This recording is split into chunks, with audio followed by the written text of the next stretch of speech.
Bonjour à tous, bienvenue sur cette nouvelle vidéo dédiée au tarot de Marseille. Aujourd'hui, on va partir sur un tirage en croix avec une petite complexité entre guillemets, parce que vous allez voir, ça parle très bien. On va utiliser les 22 arcanes majeures et on va rajouter les figures, les 16 figures qu'on appelle aussi les honneurs du tarot de Marseille. Donc c'est les valets, les reines, les rois, les cavaliers.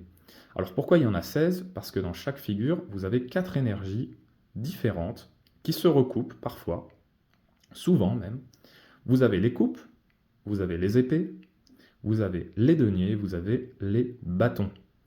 Donc en gros, si on prend les 4 figures, valet, reine, roi, cavalier, qu'on multiplie par les 4 énergies, ça vous fait 16 cartes de figure. Donc les 16 cartes de figure, vous allez les rajouter dans votre paquet des 22 arcanes majeures. Donc ça vous fait un tas un peu plus gros, mais vous allez voir, ça parle tellement bien les figures, moi j'adore ça. Et j'avais vraiment envie de vous partager ce tirage parce que déjà, il me fait très plaisir et il est très parlant. Et même pour ceux qui ne maîtrisent pas encore les figures, les arcanes mineures, etc., ça va quand même résonner, je pense, en vous et ça va vous donner envie d'y aller. Pour ceux qui connaissent déjà, eh ben c'est super, on va valider un petit peu tout ça, on va voir ce qu'on peut voir à travers ce tirage. Alors moi j'adore les figures parce que ça parle de notre humanité à tous. Ce sont des cartes très personnelles, évidemment. Les valets, reines, rois, cavaliers, ce sont des personnes, ce sont des états d'esprit, ce sont parfois des situations, mais liées à la personne. Donc moi j'aime bien les utiliser surtout dans les tirages perso, les tirages sentimentaux, les tirages un peu, oui, comprendre le psy d'une personne, l'état d'esprit, comment se positionner, etc. J'aime beaucoup utiliser les figures. Donc voilà, je vais vous présenter un petit peu la méthode de tirage. Donc je le rappelle, 22 arcanes majeures plus les 16 figures.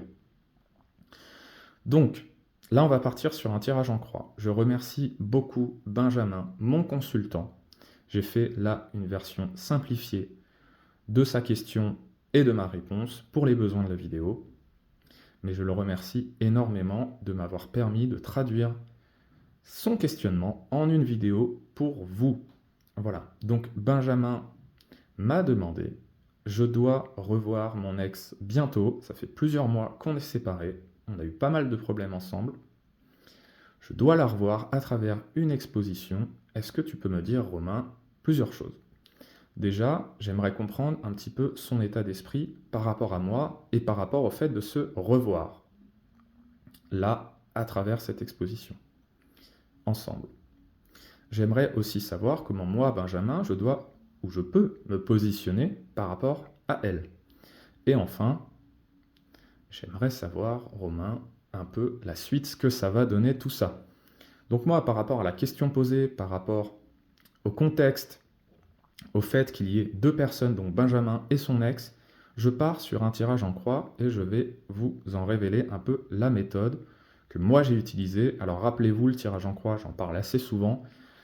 Il y a beaucoup de variantes de tirage en croix. Là, je vais vous présenter celui que j'aime beaucoup dans ce contexte et dans ce cadre de questions. Alors, ordre et méthode de tirage. La première carte qui est ici, ça va représenter mon consultant et éventuellement son état d'esprit. Donc là, c'est Benjamin. On parle d'une autre personne en face, l'ex de Benjamin. Donc, je lui ai tiré une carte ici. C'est cette carte-là, en face. Donc moi, là, j'ai le chariot. Ça va représenter l'ex de Benjamin et potentiellement un peu son état d'esprit, puisque c'était la question de Benjamin. En haut, là où moi j'ai le pape, la troisième carte à tirer, ça va être le conseil, la voie à suivre. Donc là, on répond à une autre question de Benjamin, comment je dois me positionner. Donc voilà, troisième carte en haut. Quatrième carte, tout en bas, la réponse. Qu'est-ce que ça va donner? Tout ça. Vers quoi on se dirige. Et la cinquième carte, au milieu, là où j'ai mon valet de coupe, c'est la synthèse. Alors je rappelle que la synthèse, c'est pas une réponse bis, c'est l'ambiance générale. On dézoome un petit peu de la situation. Et voilà, on nuance un peu le tirage, on le colore un peu avec une carte de synthèse. Donc, première carte ici, mon consultant, Benjamin. Deuxième carte en face, là, c'est l'autre personne, donc l'ex de Benjamin. Troisième carte, le conseil, la voie à suivre. Quatrième carte, la réponse, la solution même. Cinquième carte en dernier, la synthèse. Voilà. On va pouvoir commencer l'interprétation. Donc déjà, ce qu'on voit par rapport à l'état d'esprit de Benjamin, on sent quelqu'un qui a quand même de l'espoir. L'étoile, pardon, c'est une carte d'espoir. C'est une carte assez douce, hein. C'est vraiment une carte. Alors, on peut voir qu'il regarde un peu vers le passé, vers ce qui s'est passé avant. Donc, on peut avoir peut-être encore une nostalgie, une petite appréhension par rapport à certains événements qui se sont passés, qui se sont déroulés dans leur relation. Mais on sent que la carte de l'étoile, elle a beaucoup d'énergie à donner et une énergie assez apaisée. C'est-à-dire, on va agir pour le bien-être de cette relation. En face, j'ai le chariot. Donc là, c'est plutôt l'ex-copine, j'allais dire la copine, mais vous allez voir pourquoi je dis ça, l'ex-copine de Benjamin.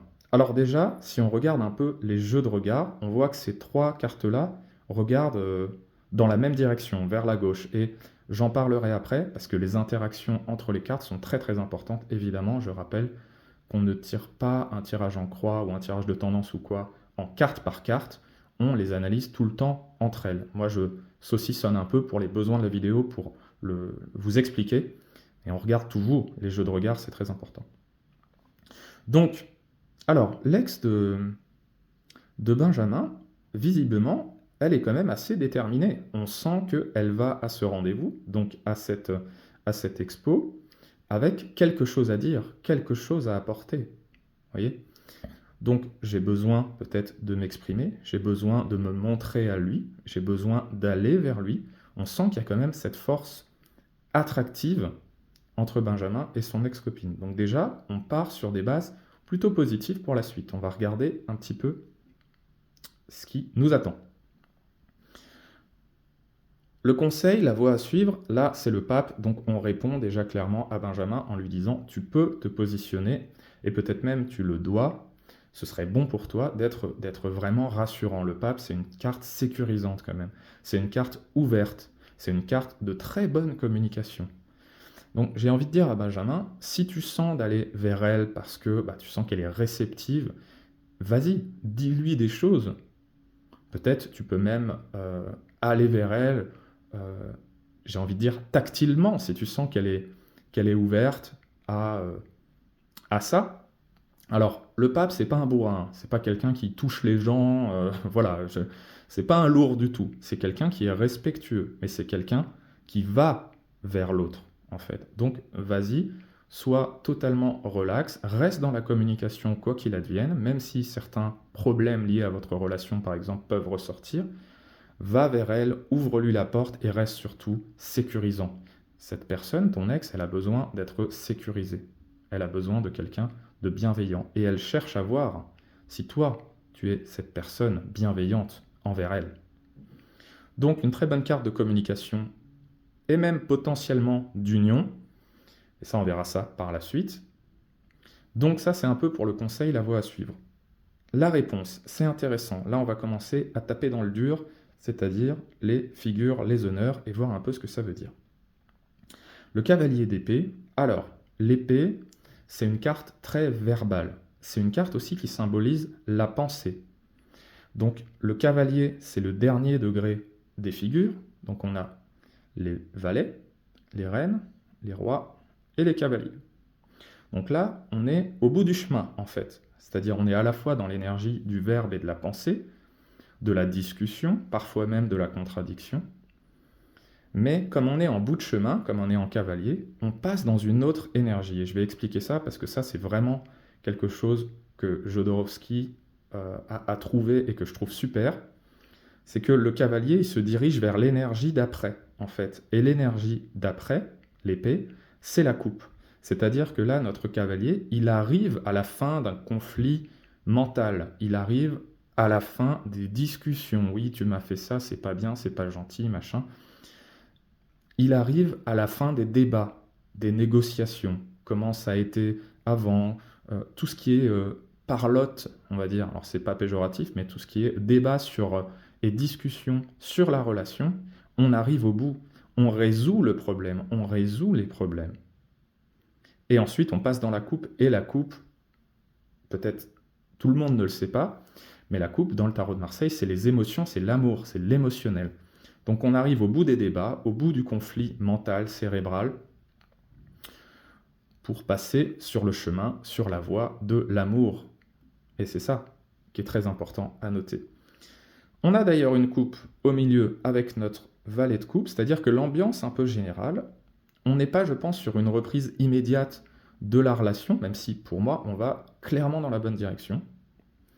On est plutôt, si on voit d'ailleurs que la coupe regarde vers Benjamin, vous voyez, là c'est son ex, là c'est la synthèse, et là c'est Benjamin, donc on sent que son ex, quand même, elle est encore un peu dans la crainte, dans l'appréhension sur le plan émotionnel.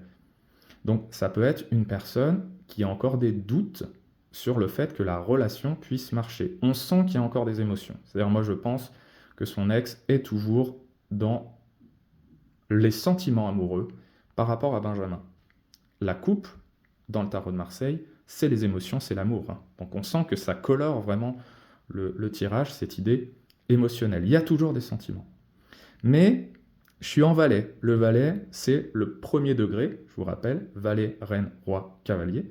Donc le premier degré, on est encore sur le début du chemin, un petit peu, à se dire, bon, est-ce que j'ai pas encore un peu peur de me remettre avec lui, par exemple, par rapport à ce qui a pu se passer? Est-ce que je suis prête?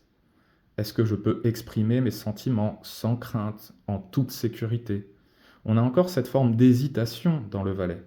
D'ailleurs, on voit la dynamique entre un valet, un peu hésitant, il ferme la coupe, il ouvre la coupe, donc il ferme ou pas ses émotions, on ne sait pas trop, et un cavalier qui lui fonce, quoi. On voit bien qu'en termes d'iconographie, de symboles, c'est pas du tout la même énergie, c'est pas du tout le même chemin, même si, évidemment, c'est tout à fait lié, en fait. Donc on sent encore un peu cette petite appréhension émotionnelle, on sent que l'ex de Benjamin, elle est encore touchée par des événements du passé. Donc peut-être qu'il y a eu une souffrance, une douleur ressentie et avérée dans la relation qui la hante encore. Il y a un peu le spectre de ce qu'on pourrait appeler un chagrin d'amour ou une déception émotionnelle ou amoureuse. Mais globalement, cette énergie émotionnelle en plein milieu, ça m'a fait super plaisir, et je pense à Benjamin aussi, et c'est aussi pour ça que je voulais vous en parler. Donc voilà, on va s'arrêter là pour l'interprétation. Comme toujours, c'est un schéma, c'est une méthode, vous pouvez l'adapter comme vous voulez, mais l'idée c'est, voilà, mélanger, si vous en avez envie et si vous le sentez, les 22 arcanes majeures et les 16 figures, et vous allez voir surtout sur les tirages perso, les tirages de personnes, d'état d'esprit, les tirages sentimentaux, mais pas que aussi, les positionnements des personnes, les tirages très humains en fait, dans toutes nos contradictions, dans tous nos dysfonctionnements, et dans tout ce qui va super bien aussi en nous. Les figures, les 16 figures, rajoutez-les, c'est vraiment super, ça parle beaucoup. Voilà, on va s'arrêter là. Comme toujours, comme Benjamin, si par exemple vous avez des questions à me poser, vous avez le site en description. Tous les liens sont dedans pour les consultations tarot et aussi les formations au tarot. Et moi, quand j'ai des tirages vraiment sympas que j'aime beaucoup partager et que les personnes évidemment qui me consultent sont d'accord, eh ben j'en fais une vidéo. Pas toujours, parce que j'ai énormément de travail, donc vous vous doutez bien que je ne peux pas faire ça. Mais il ne faut surtout pas hésiter si vous avez des questions. Vous avez mes contacts en description, le site, Instagram. Vous avez tout ce qu'il faut, n'hésitez surtout pas. Voilà, j'espère que vous allez bien vous amuser avec vos figures. Et moi, je referai d'autres tirages du même style pour avancer un petit peu dans cette idée des figures. Je pense que c'est une bonne transition entre les arcanes majeures et ce qu'on appelle les lames numérales, c'est-à-dire les arcanes mineures un peu compliquées, quoi. Les 2 d'épée, les 4 de bâton, etc., etc. Les figures, valet, reine, roi, cavalier, c'est une très bonne transition et moi je le recommande beaucoup à mes élèves de passer un petit peu, de passer vers les arcanes mineurs à travers ces figures. Voilà, on sort un peu de la zone de confort et on voit vraiment de très très belles choses, parfois même assez précises aussi en termes de temporalité. Les figures, les figures, ce sont des cartes qui indiquent une temporalité. La temporalité du valet est, on va dire, plus hésitante, plus longue sur la durée que la temporalité du cavalier, qui va beaucoup plus vite en fait. Mais ça, j'en reparlerai dans une autre vidéo centrée sur la temporalité, parce qu'il y a beaucoup de choses à dire de ce point de vue-là. J'espère que ça vous a plu. N'hésitez pas à me faire part de vos commentaires en toute bienveillance et gentillesse. Je lis tout, et même si je réponds avec du retard parfois, je vous réponds et je vous entends. Voilà. Moi, je reviens dans une semaine, peut-être même un peu avant, parce que j'ai plein d'idées de vidéos, donc on va voir un petit peu ça ensemble. Et surtout, je vous dis à très bientôt autour du tarot.